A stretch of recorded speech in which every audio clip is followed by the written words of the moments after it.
Vodka, tequila, scotch, beer, wine, rum, gin, whiskey, alcohol.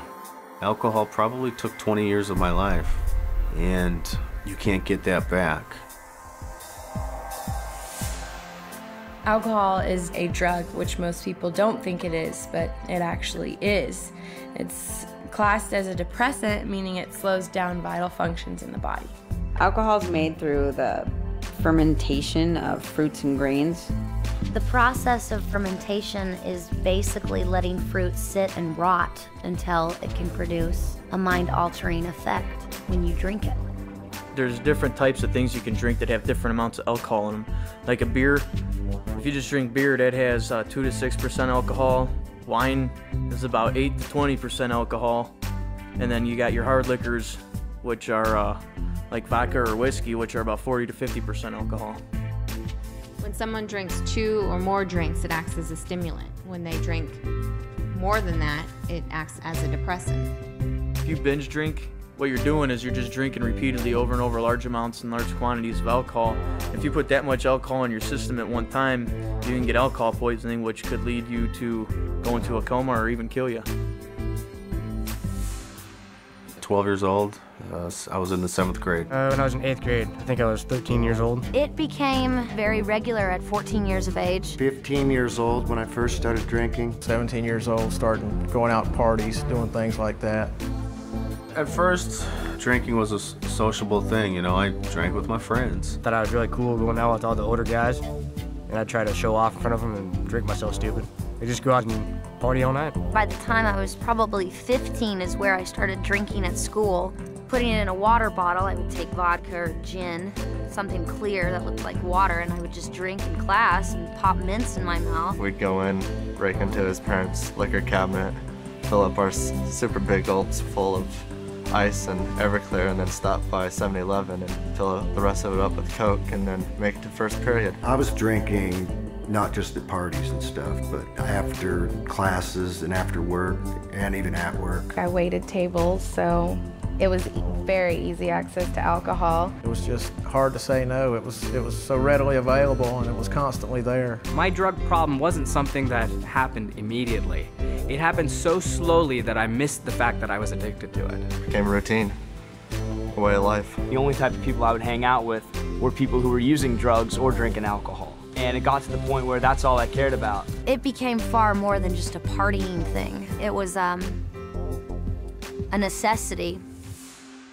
Without having alcohol in me, I could not function. I kind of became a loner because all I ever wanted to do was just drink and drink and drink. It felt like it was my only friend. Felt like that it was always there for me somewhere. You know, when things were going bad, I could always have a few drinks. Well, for me, it was never a few drinks. It was always a lot of drinks. I was consuming about 30 beers a day, a whole case of beer, and 3/4 of a gallon of light rum. I would essentially have that and black out every night. I could do nothing but drink 24/7, drink, pass out, drink, pass out. I literally started drinking so much that I would shake if I didn't have a drink. When I would not drink, I'd get extremely sick, deathly sick. Just really achy all over, and you have headaches, and you're so dehydrated that you have no energy. Alcohol had been, you know, in and out my body so much that it had tore away some of the lining of my esophagus, and blood was creeping in. I was a physical disaster. I was that far in my addiction of physical withdrawal that when I shut that alcohol intake off, my body tried to shut down. The actual withdrawal from alcohol can kill you, for one thing, if it's too intense. Your body has no vitamins or is dehydrated, and you can have DTs, you can seizure to death. That's terrible. I got a phone call, you know, that my father was in the hospital and that he was really, really sick. And that he wasn't going to make it. So the next day I got on a plane to go home. And my only way to confront this was to drink alcohol. So I showed up at the airport pretty drunk, and my family, you know, saw me there, and, you know, they didn't know what to say. The worst thing about it is that my father was kept conscious so that he could see me before he passed away. But instead of disgracing his memory, they'd put him on life support. I had gotten kicked out of this bar for fighting. I was beyond drunk, and I was attacked and raped. And I went home and I stayed in my apartment for a week. My mom would come knocking on the door. I'd pretend I wasn't home. I felt like it was my fault. You know, I was the one that was at that bar. I was the one that was getting drunk. I went home and I had a roommate, and for some reason we got into an argument which resulted in a fight, and the cops got called. I blacked out for part of it, so I couldn't figure out why I was waking up in jail. I drank some beer there at the bar inside the airport. I just ordered another beer and put my backpack on and started walking through the terminal smoking a cigarette. I didn't care what I was supposed to be doing. And I ended up getting a fight with the police there at the airport, and I woke up in jail. I had staples in my head. In the military, I woke up and I actually had to crawl on my hands and knees off the flight deck of the carrier because I couldn't walk, and then I got discharged from that and lost a girlfriend and a kid and my whole life. I drank to blackout one night. Well, sometime about an hour later, I got back up. I went to my bedroom. My wife wasn't there. I went to the girls' bedroom, and they were all in the bed together, basically hiding from me through a blackout. And I decided right then that I couldn't stay there anymore. I was afraid that I was going to hurt someone at a blackout. You know, I haven't had a drink in 3 years, yet I'm reminded daily of my alcohol abuse because of the long-term effects. I have horrible short-term memory, and it makes everyday life very difficult for me.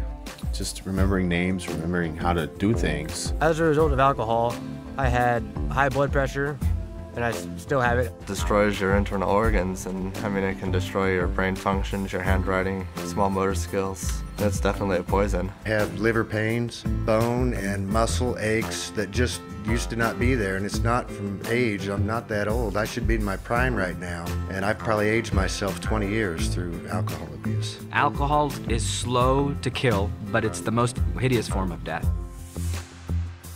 If I had known how sneaky and dangerous and insidious alcohol is, if somebody had kind of told me, and if I had known that it's not this symbol for a good time, I think that would have made a difference. It's not like some of the other drugs that instantly after your first time you're hooked and you're addicted to it. A lot of times, you know, most of my friends didn't even like the taste of beer when they first started drinking. It started out as something that was fun, something we did on weekends. How it progressed to an everyday, all-day thing is beyond me.